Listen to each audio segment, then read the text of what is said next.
ब्रह्मा जी का नया प्रोजेक्ट। तो कहानी शुरू होती है। ब्रह्मा जी के सीधे हाथ से पैदा हुए दक्ष जी ने तुरंत ही काम संभाल लिया और ड्यूटी बांट दी। 7 ऋषियों को कहा, भैया सब लोग ब्रह्मा जी की सेवा में लग जाओ।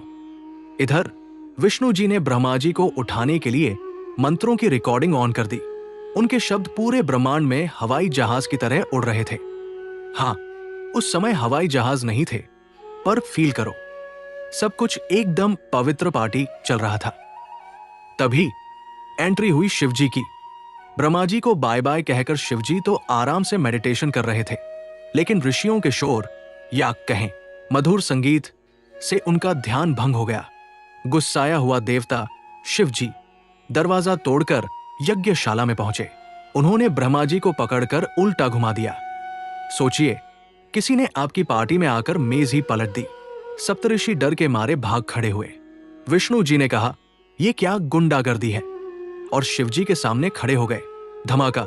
जैसे ही 2 सुपर हीरो, संरक्षक विष्णु और विध्वंसक शिव भिड़े, आकाश गंगाएं डरकर कांप उठीं। समय फ्रीज हो गया। ऐसा लगा जैसे यूनिवर्स को कोई 2 टुकड़ों में फाड़ देगा, क्योंकि पार्टी तो उन्होंने ही शुरू करवाई थी।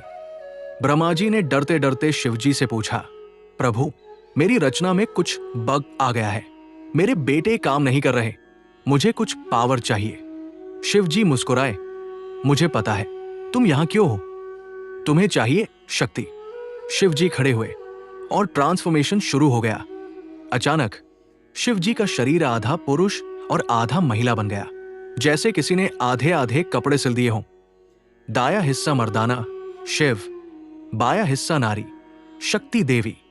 ये कोई फैशन स्टेटमेंट नहीं, बल्कि अर्धनारीश्वर नामक एक सीक्रेट क्रिएटिव एनर्जी फ्यूजन था। शिवजी ने ज्ञान दिया, देखो ब्रह्मा, ये दोनों एक दूसरे के बिना बेकार है। जब तक ये बाइनरीज पुरुष स्त्री साथ नहीं आते, तब तक कोई प्रचार, आगे की रचना नहीं होगा। तुम्हें चाहिए सैक्रेड फेमिनिन। ब्रह्मा जी ने तुरंत झुककर प्रणाम किया, देवी आपने मेरी आंखें खोल दी, अब मुझे इंसान बनाने का आशीर्वाद दे। और फिर उस आदिशक्ति की कृपा से ब्रह्मा जी ने अपने शरीर से मनु और मानवी को बनाया, और इस तरह शुरू हुआ कॉपी पेस्ट वाला क्रिएशन प्रोसेस, जिसे मैथुना सृष्टि, जोड़ों द्वारा सृजन कहा गया।